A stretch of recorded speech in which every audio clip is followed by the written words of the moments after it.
This week it's Rest in Peace Loot Cave and Deadpool gets official. Welcome to the Know-It-All. I'm Ashley Jenkins. And I'm Meg Turney. If you're new to the show, here's how it works. We'll run you through the top news stories of the week. If you want to know more about a particular story, just click the graphic below or to the side, wherever it is on the screen, and we'll take you to the full update with all the details. We'll also link to all the full stories at the end of the show, so you don't have to interrupt your knowledgeifying. Real word, look it up. Don't look it up. This cannot be real. Anyways, let's kick off with video games. This week, Valve's digital distribution and social gaming platform for PC, Steam, hit a new landmark of 100 million active users, which is impressive for a number of reasons, in addition to the obvious extra digit. This milestone comes just 9 months after the January announcement that the platform had passed 75 million users. To put that in perspective a little bit, the growth from 50 million to 75 million, it took around a year and a half. To accommodate the growth and help us all spend our money more wisely, Valve gave the Steam storefront an overhaul, adding a tailored recommendation engine and introducing curators, that is, trusted peer reviews.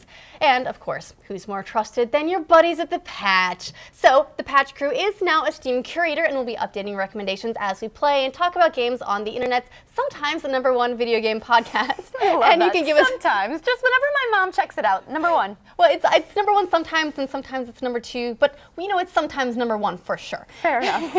And you can give us a follow if you want to keep up on the recommendations. Just putting it out there, in case. In other good news, hopefully for many of you PC Master Race people out there, Ubisoft says they've got some big changes planned for Watch Dogs 2. They compared the reception of Watch Dogs to that of Assassin's Creed, which showed promise, but many agreed was ridiculously buggy and repetitive. In future iterations, they intend to take feedback on board, implementing tweaks to hacking, exploring new locations, and hopefully either developing a protagonist who's not completely boring or reducing focus on character altogether in favor of exploration so that it really doesn't matter if the voice actor sounds like he's actually boring himself to sleep. Oh, and maybe they can go ahead and clear up that whole PC graphics thing while they're at it. And since we mentioned Assassin's Creed, good news for those hoping to see the franchise make a little side trip to Asia. Kind of. As part of the DLC Season Pass for Assassin's Creed Unity, Ubisoft will release a standalone game called Assassin's Creed Chronicles China, in which Xiao Jun, who appeared in the Assassin's Creed Embers short film from 2011, returns to Shanghai for revenge. Unlike other games in the franchise, though, this one is going to be 2.5D, and we predict will release later as an actual standalone game, kind of like the Freedom Cry DLC did for Black Flag. If GameStop gets their way, though, soon you could be selling DLC and other digital content back to them used, or however used digital content gets anyway. The video game retail giant says they're in talks with Microsoft, Sony, and others to find a way to make that happen, and that they don't see the shift to digital content as a threat, but more of an opportunity. Okay, whatever you gotta tell yourself. And if you believe that, there's a bridge I'd like to sell you. It's very nice, very fancy. Good Lord.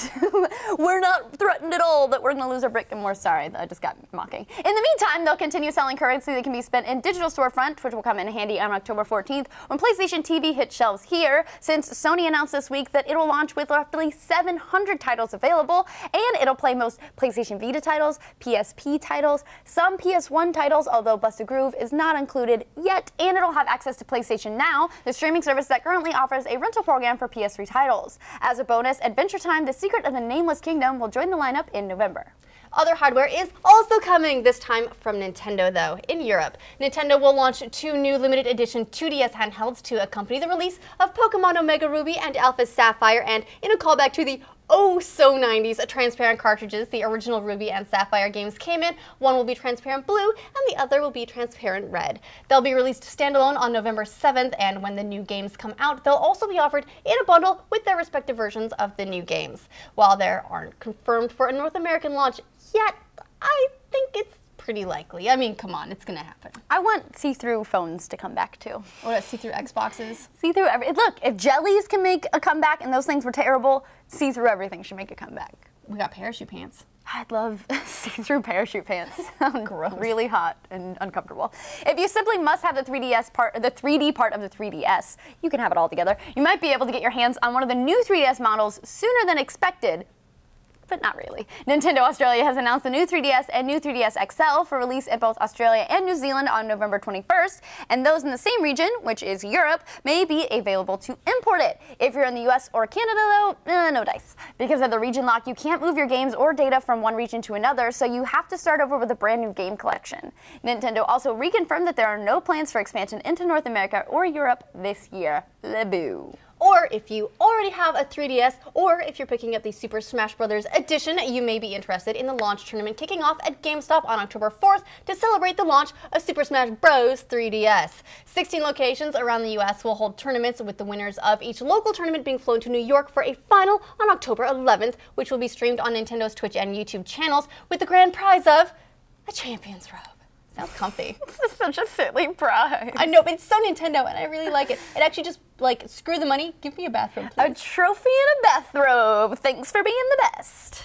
If competitive Smash Brothers or robes aren't really your thing, maybe League of Legends is. And if so, you should probably know that Riot is implementing a new level of reward and punishment to encourage sportsmanlike behavior among ranked players, following increased scrutiny over bad behavior exhibited by some of the teams and players. Under the new restrictions, abusive and foul-mouthed players will be temporarily banned from ranked matches, and you'll have to slum it in general play until your ban expires, after which your behavior will be reevaluated to determine whether or not your ban will be lifted. Those who find themselves restricted at the end of the season may also miss out on ranked rewards, which sucks. So basically, just don't be an asshole. It's that simple. Don't be an asshole. Don't you tell me what to do.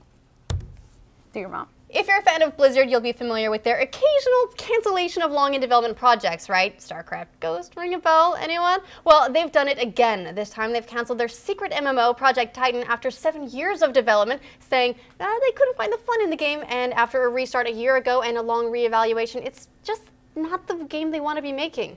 RIP, coolest project name ever. But hey, we have Titanfall, Destiny's got Titans. Titans are everywhere now. It's a segue. Speaking of Destiny, I hope you got your fill of the popularly dubbed Loot Cave, an area where frequent enemy respawns enable players to camp out, kill a bunch of dudes, basically farm for exotic and legendary equipment.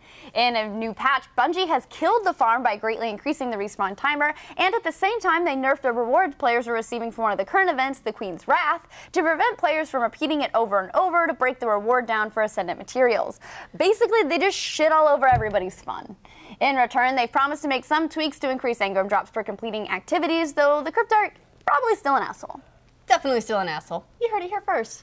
For a full hour of video game and video game news discussion, by which I mean mostly arguing and shouting, remember to check out our video game podcast, The Patch. You know, that's the one that's the Steam curator. RIP Hourglass. Never forget. Never forget. Or if you want to know what's happening in esports, this week's episode of The Leaderboard discusses the League of Legends World Championships and Riot formally acknowledging coaches, among other things. And no one has answered my question that I asked in that episode yet. Does it really matter if they masturbate before a match? I just am curious. It's like a passing, like, if your job is your wrists and your hands, do you not do certain things with your wrists and your hands before matches? I would love, I'm just curious. Pro gamers, please weigh in. I just want to know. And in the meantime, let's move on to movies and TV, because we should just move right out of that. A woman is suing Disney, claiming the House of Mouse stole her life story for the movie Frozen. Isabella Tanakumi self-published an autobiography last year called Yearnings of the Heart, whose description sounds, surprise, absolutely nothing like the movie Frozen at all. Like, not one talking snowman. Disappointed! Tanakumi is seeking $250 million with the suit. Yeah, good luck with that, lady. I want $250 million. Yeah, exactly. My life story is more like Frozen than this bitch.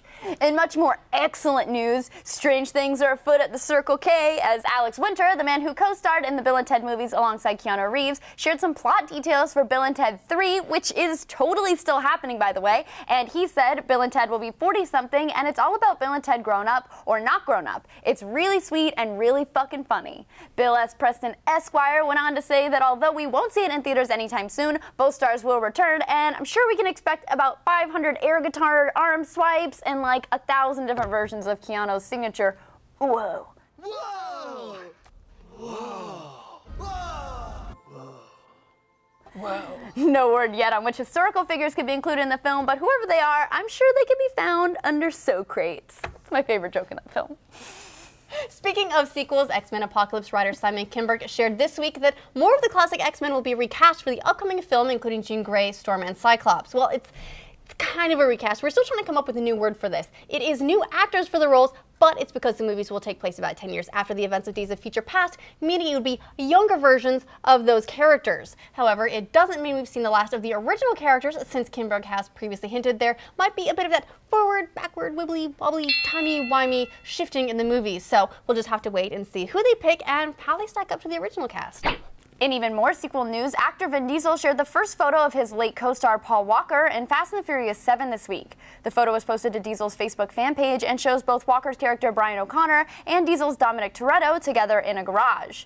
Diesel also shared that he'd been shown the trailer for the new film and described it as both incredible and emotional and bittersweet. Walker died late last year after the car he was a passenger in lost control and hit a tree, killing both Walker and the driver of the vehicle. At the time, the film's production was delayed but resumed in April, utilizing Walker's brothers as stand-ins to complete the film. Before his tragic death, Walker said in 2013 that Universal wanted many more Fast and Furious sequels, and Diesel added that the story had been mapped out through Fast and the Furious 9.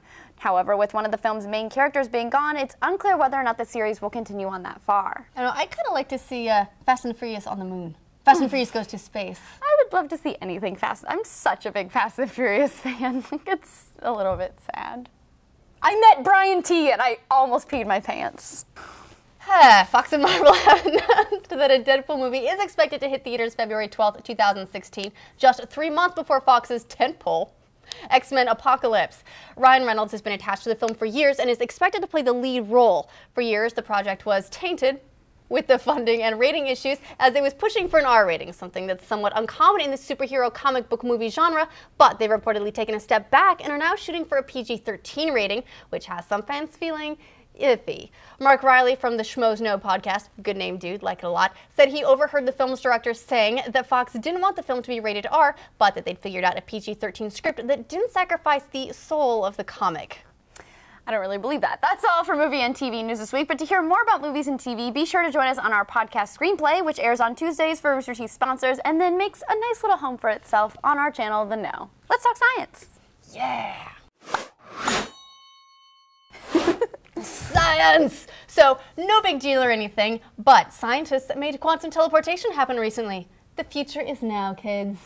A team of physicists at the University of Geneva have successfully quantum teleported a particle of light 25 kilometers, a huge breakthrough following their efforts 10 years ago, which managed 6 kilometers.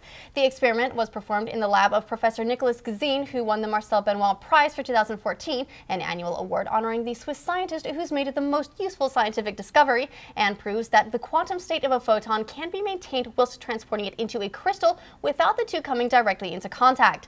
Self-driving cars, quantum teleportation, what can't the future do? Make sturdy phones, apparently. Shots fired. If you're like me and the over 10 million other people who upgraded to the iPhone 6 or 6 Plus recently, be sure to take your phone out of your pocket before sitting down, because some customers are reporting that the phone's body can bend, leaving those who suffer this erectile dysfunction pretty peeved. The bending is most likely due to the phone's aluminum body, which is incredibly lightweight, but not nearly as sturdy as previous models. Pour one out for all the iPhones, but not on the iPhone, because it's the future, but somehow that shit still ain't waterproof. Yeah, I like that we can teleport light, but your phone still sucks. Can't pour tea on the phone. That's all for the Know-It-All this week. You're all topped up on knowledge and ready to impress. We'll be back next week at same time, same place. If you want up-to-date news, remember to visit us over on The Know, where we live the rest of the week, or you can catch the live stream of the Know-It-All on Friday afternoons on roosterteeth.com. Now, will someone please bring me some pants? Getting kind of weird in here. Your vagina's out.